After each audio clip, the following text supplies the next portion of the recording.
Welcome to this latest edition of the Food Systems Podcast, brought to you by the Forum for the Future of Agriculture.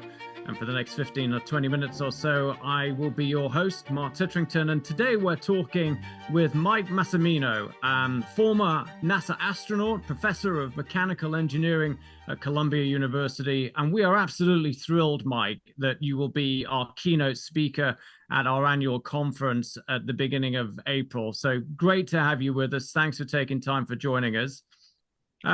I might just start by asking you a little bit about, your background and your career and why that's led you to be interested in coming to talk to us next month about agriculture and the food system. Great insights from you on that would be perfect. Well, thanks, Mark. Thanks for having me. It's my pleasure to be here with you today for the podcast. And I'm really looking forward to the trip to Brussels to address the conference. I think for me, my background as an astronaut flying in space, there's a few reasons why I have an interest in agriculture, in particular coming to the conference, is that our planet is very fragile and needs to be taken care of. When you see it from space during my spacewalks, for example, I could see the planet and all of its beauty. It's like looking into paradise. But the other thing that strikes you is the fragility of it. You can see the thinness of the atmosphere. If you think of the Earth as an onion, the top thin layer of that onion, that very top skin of it is the size relationship of our atmosphere to the rest of our planet. So it's a beautiful place that we have. It keeps us alive and well fed. As long as we keep it healthy, it'll keep us healthy. And so that's part of it, is understanding how we can keep the planet healthy to continue to produce what we need to sustain our life. And of course, a lot of that is agriculture. And agriculture in space is really important as well, because it's part of your food source. And up until about maybe 12 years ago or so, we weren't able to really grow very much in space. We would take all of our food with us. But in the last couple of decades, we started experimenting with aeroponics and hydroponics in space. That also has applications on the ground. But the idea of being able to grow your food in space and for zero gravity, never mind going to other places, going to the moon and Mars, which is going to be important as well. We're going to need to be able to grow food on the way to these places, and also once we get there.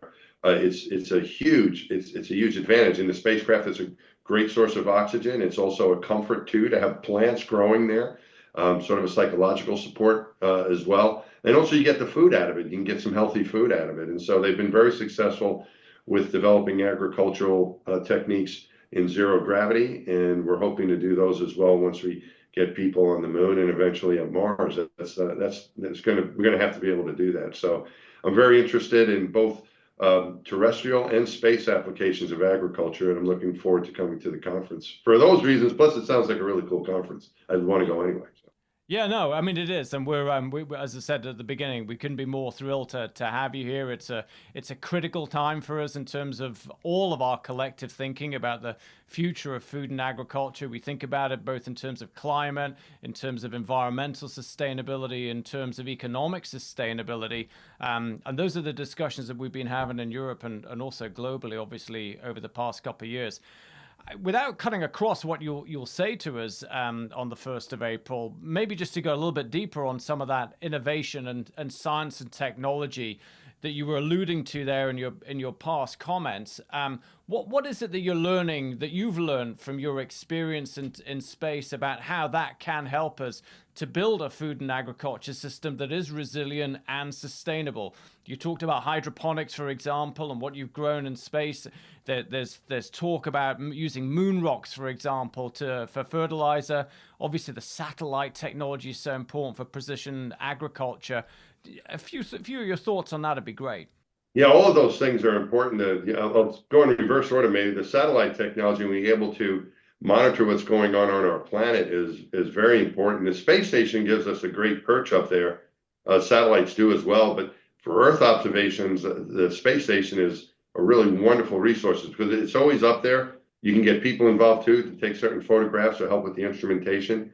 So between the satellites and the space station, a big part of the space station is looking down at our planet. And one of the things that we're most interested in for our world is how the land is doing, how things are developing, the agricultural disintegration of some areas, and hopefully the prosperity of other areas. But space is a great perch to look down on our planet and monitor how it's doing. As far as the growing things in space, we've been able to. We started small with just little things, but now it's grown to like a full garden. You have peppers and lettuce, and the crew loves eating that stuff. So back when I was with NASA, it was just starting with a kind of a small glove box, small project, and now it's grown to a pretty big experiment platform where you can grow different types of plants that you can eat, different vegetables. The reason I think that that's important for everybody is that space, just like some places on Earth, isn't easy to grow things in those locations. It's a harsh environment. Of course, you have to protect things from radiation and be able to live, just to be able to have people living up there. But also there's no dirt up there. You talked about I'll also mention the moon and Mars in that regard, that where there is soil, there's regolith, the dirt that we have on these other planetary bodies, but we don't have any natural dirt source with nutrients in the space station. And also water is a commodity as well. We don't have a water supply really. We have to bring our water up to the space station, and then what we do have is a way to reuse it. So we clean the urine and the sweat and condensate. All that gets treated and cleaned and purified so it can be used again. So as my friend who's in space right now, Don Pettit, will say, is today's coffee is tomorrow's coffee, because you have to. So it's a limited resource, and a lot of places around our planet you don't have the soil you would want. You don't have all the nutrients you want to grow things, and you certainly don't have water, to clean water in a lot of places. So that's a commodity here on Earth. So some of the techniques that we're exploring and exploring with and using up in space do have a direct applicability for what we're trying to do on the ground. So the idea of trying to grow things without dirt, but still being able to get at its nutrients, and without much water, but a little bit of water is available for this. This is something that we've been successful with in space with some of the experiments they've been doing, but they're not really just experiments because they're actually eating this stuff. The other thing that I found was interesting is how things grow differently in space. So I just mentioned my friend Don Pettit took it upon himself. He does extra experiments because he's interested in things. And one of the things he did was grow sunflowers in space. He also grew vegetables and other things on his own. But the sunflower he was very interested in because it has a very prominent stalk. And a lot of our food does that, and it has a beautiful flower at the end of it. And so what we found for things where you're trying to get fruit or a flower out of, in this case, who's doing an experiment with a flower, you don't necessarily need the same stalk that you have on the ground, because the stalk, a lot of it is to give it the strength to grow, and so all the energy, let's say, goes into building the stalk before you get the flower out of it. But when you grow that same seed in space, the stalk was just a wire. It didn't have to be but a beautiful flower at the end of it. So I think he grew zucchini and other things. Well, the fruit, the vegetable at the end would be quite large, but the stalk doesn't have to be that robust. So that I thought was interesting too. Of course, that wouldn't work on Earth very well, but there is that difference, which is quite interesting too. When we go to places like the moon and Mars, we're going to definitely want to be able to grow things, and there we do have some soil. There is some, you can simulate that. That we do know the properties of those to some extent. We don't really have any of it we can use down here. And that might change in the coming years, where we have more expeditions, development, settlements on the moon, where we can do more experiments with that soil. But from what we do know, it is possible to grow things in that soil. There was a program down in Florida, at one of the Florida universities, where they had a Mars Institute, where they had simulated Mars soil, and they grew tomatoes there. And I did a program with Heinz ketchup, which is a very popular ketchup brand. I don't know if we have it in Europe at all, but it's very popular here in the United States.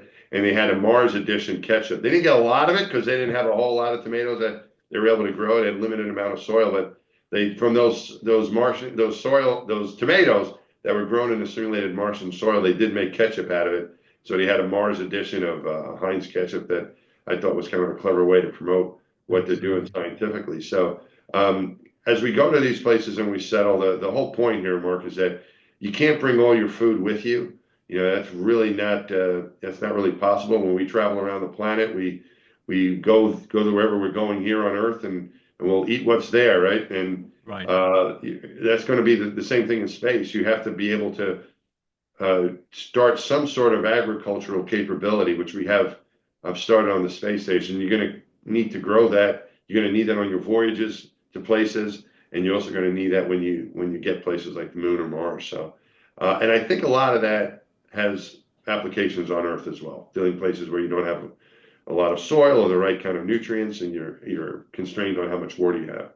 Yeah, for sure. I mean, we talk a lot here in the forum about recycling, regeneration, Yeah. replenishment. All of that is going to be necessary. And what I loved about the way you described that is how we can take learnings from what you're getting in space and apply them here on Earth. And certainly that sunflower example resonates with me strongly. One of my favorite crops. Yeah.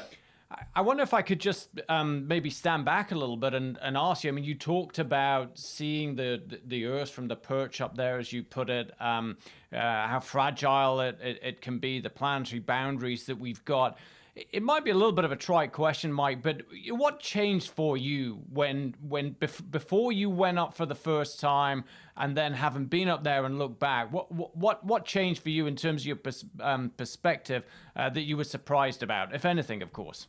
Yeah, no, and I don't think you can anticipate it, Mark, until you actually experience it. In my case, that's what it was. I knew I was going to see a beautiful planet and all these things, because people had told me, and I've seen photos, but it's different when you get there, especially during the spacewalks. During the spacewalks, I had some of these revelations. Of course, I had to concentrate. I was working on the Hubble Space Telescope. So the first thing in order of business was to do my job out there and not break the telescope, or not, you had to have successful spacewalks. But there were moments where you did have these little breaks where you could look down and look at things and observe. And it was on my second spacewalk, where I was feeling comfortable. The first one, I mainly concentrated on the job, and I got in my career, I had a total of 4 of these spacewalks. So the second one, I was a little more at ease, and wasn't as busy as the first one as well. And so it gave me a little more time to look and observe and think about what was going on in this experience.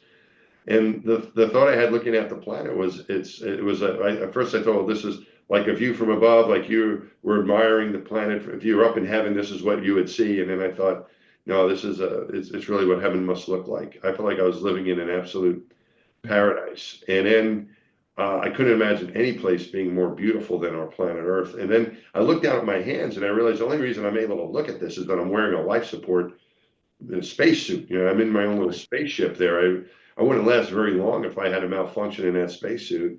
If I lost pressure and didn't have oxygen, or even if I lost my cooling capability to stay comfortable. I mean, it's a harsh environment, and the only thing that protects us from the radiation and the lack of oxygen and atmosphere is our atmosphere, our environment, our atmosphere. And it's so, as I mentioned, it's so thin. It's really razor thin when you look at it, and I think we hear these things intellectually, that we have to take care of the planet and it's fragile. But when you see it, you realize, wow, we really need to take care of it. And I looked in the other direction, Mark. It's kind of cool. You look out there, you see, stars and stuff, the darkness of space. But we've checked out the neighborhood, man. We got nowhere to go. We've got to make this planet work. So you realize there's no other options. And you look around, you like this beautiful oasis that we have that protects us and allows us to live our lives. And we don't have anywhere else to go. And I don't think, even though Mars and the moon, I mean, we don't want to go there to depend on it. The worst place on Earth is 1,000,000 times better than the best place to live on Mars. And it might be an interesting place to be, but as far as life support goes, you're out of luck. I mean, you're really going to have to figure out how to live there.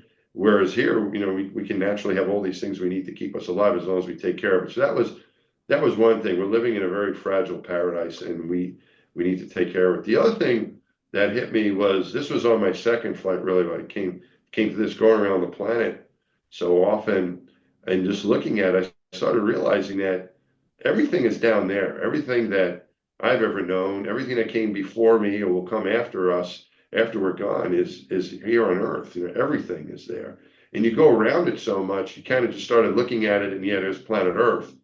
And when I was it changed my concept of what home is. When I was a little kid, I grew up just outside of New York City in a town, Franklin Square, just outside of New York City on Long Island.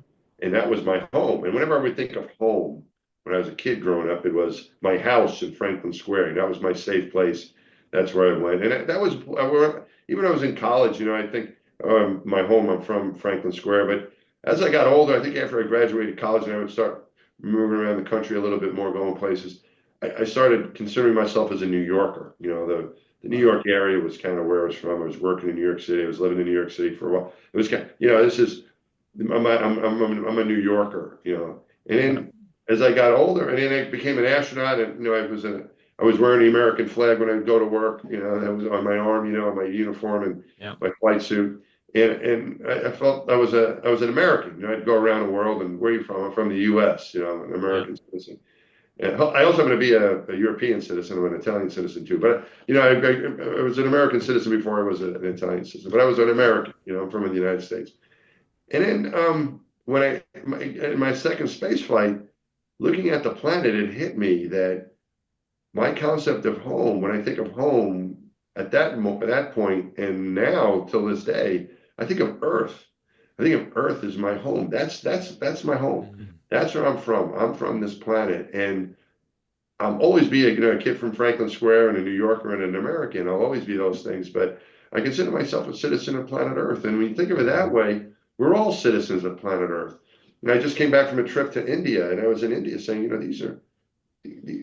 we're all in this together. Whether you're from India, from Europe, or from from Japan, or wherever you're from, we're all from the same place. We're all from planet Earth. So my concept, when I actually, it was kind of like a change in my head. We're living in a paradise. We need to enjoy it as much as we can and be amazed by where we are every day.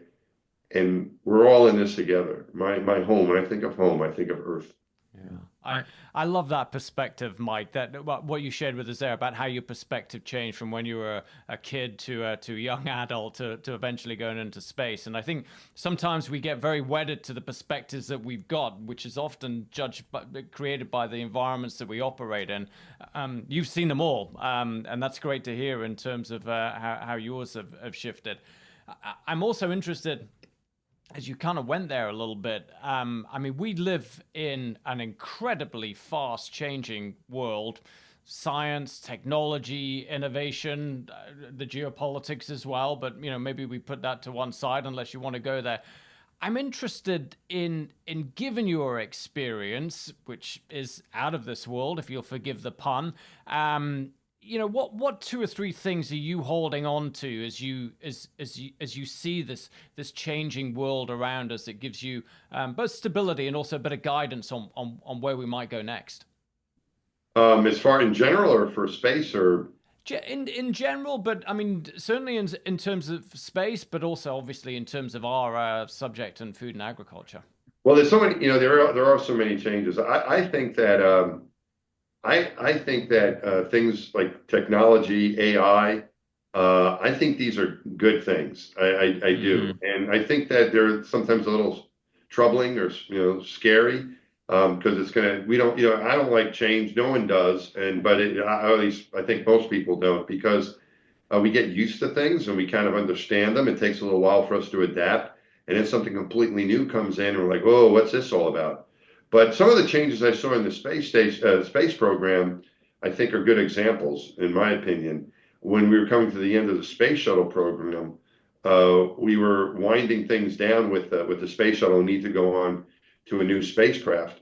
And that new spacecraft ended up being, for example, the Crew Dragon, which is a SpaceX vehicle that takes people to space, and also the Boeing Starliner, and we were going to be more dependent on the Russian Soyuz, which had been changing over the years.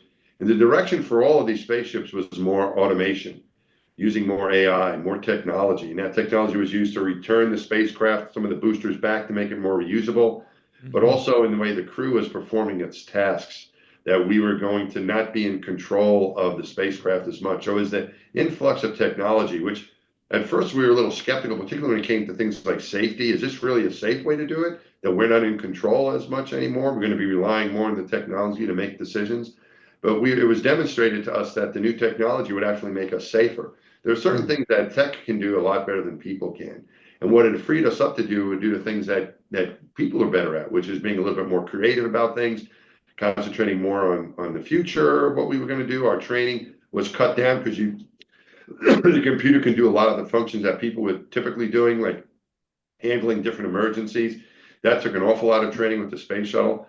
But now we were going to be more reliant on the tech. So that first initial resistance to the change in the tech was once we got accepting of it, really made it freeing for us because we could concentrate on things like spacewalks and experiments and doing the mission as opposed to just getting there, and it allowed us to think more creatively and be a lot safer. So I think one of the big changes is the new tech, and I think if we learn about it and trust it and accept it, we can start seeing the advantages to it. So that was one thing. I think the other thing is in more of the relationships of the way things are done. I would say there's two major changes there. The first one that I encountered at NASA, which I think might be applicable, is the international nature of things today, where you really can't do things on your own, or if you do, you're going to be at a disadvantage. For example, in the early days of the space program, when I was a little boy and they were going to the moon, and then even with the beginning of the space shuttle program, that started in the 1980s, it was basically the United States doing its thing and the Soviet Union, which turned into Russia in the late 1980s, doing their thing, and other countries kind of doing their things. But the International Space Station was brought in as a program, the key word there, international, in the early 1990s, and that was there to rectify a few things that were needed.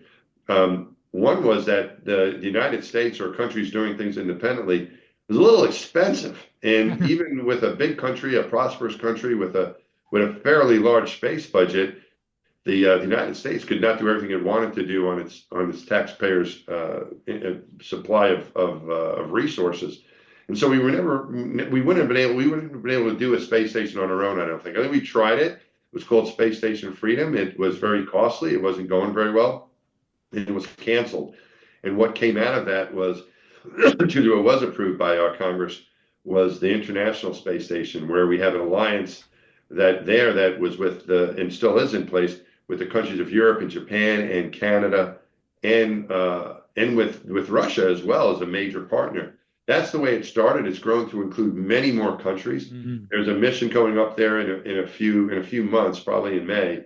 It's a private astronaut mission, but it's going to have an American, Peggy Whitson, on board. It's also going to have a Polish astronaut, another astronaut from Hungary, and a fourth astronaut that'll be there. Will be from India. So it's becoming more and more international, and the International Space Station was the big change there in that the way we would approach things.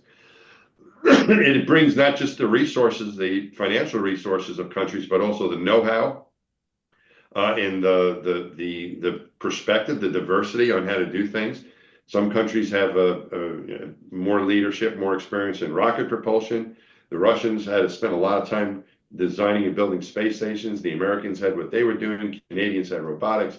All these things, you bring the scientific minds of the engineering community together now from around the world, and you can start dealing with some major problems in a different way and solve more problems. So I think the international nature of it was different. And then also more recently, working with more commercial companies. So our government, again, even though it was working with other countries' governments, and we had contractors to work, commercial contractors, companies to work with, it was still the government kind of running the show. What happened with the commercial crew program after the space shuttle, working with companies like Boeing and SpaceX here in the US and many other companies, it was more of a business model, business relationship where those companies were getting some seed funding from the United States, but they were putting a lot of their money in on their own to look for commercial opportunities. So for example, not only for the space station, but also for the moon, we have a commercial company that just landed, I don't know when we're going to show this podcast, but here in early March, we just had called Firefly Aerospace, a commercial company just landed, the second time a commercial company has landed on the moon. And that's a commercial payload, a lunar payload contract, commercial contract that NASA provides the initial funding, but that company raise money and capital and have other commercial payloads on board to supplement that so they can build an economically feasible company that can not just be totally dependent on the taxpayers' dollars. There's another one going to the moon that launched. We'll see how that one goes. We'll stay tuned because they're supposed to land on March the 6th. Again, we'll maybe when this shows, we'll have a little more info on that. But hopefully in a couple of days they'll be landing as well, another commercial lander. So that has been, I guess, the three things that I see that have really changed not only in the space program, but in our world, the way we do things. One is the influx of amazing technology to help us with whatever it is we're doing. The international nature of things. A lot of countries share similar problems, and so once you share a problem, then you have something you can agree upon and work on. And I think that's been a great international cooperation has been a great output of the space program, especially the International Space Station. And then the third thing is government and companies cooperating to achieve goals to not only solve the problems that a government might have, a country might have, but also lead to some economic activity and prosperity there as well. So I think those are the things that I've seen in the space program. And I think those are things that probably have seen in most industries today. I think so, Mike, but I think they resonate particularly well for those of us that are working here in Europe, but also globally on where the future of the agriculture and food system goes. And certainly those points about collaboration, that no one individual or actor has got all the solution, and that collaboration between public and private, international, between scientific communities and commercial organizations, and indeed I would say here in Europe and civil society, this is what's going to transform our food system and take us to the places that I think collectively we want to go. That's an ongoing debate for us here in Europe, and your insights are going to be extremely helpful for us in that, not just today, but obviously on the 1st of April when you join us. Mike, it's been an absolute pleasure to talk to you. As I say, I couldn't be more thrilled to have you with us. As a US citizen, as an Italian citizen, and as a citizen of the world, I can't wait to have you with us on the 1st of April. So thanks very much for giving us a little teaser on what you might share with us next month. Looking forward to having you with us. But for now, Mike Massimino, thanks so much indeed for joining us. Thanks for having me, Mark. Looking forward to seeing you in just a few weeks. Super. You've been listening and perhaps even watching the latest edition of the Food Systems Podcast, brought to you by the Forum for the Future of Agriculture. Thanks for joining us. We'll see you again next time.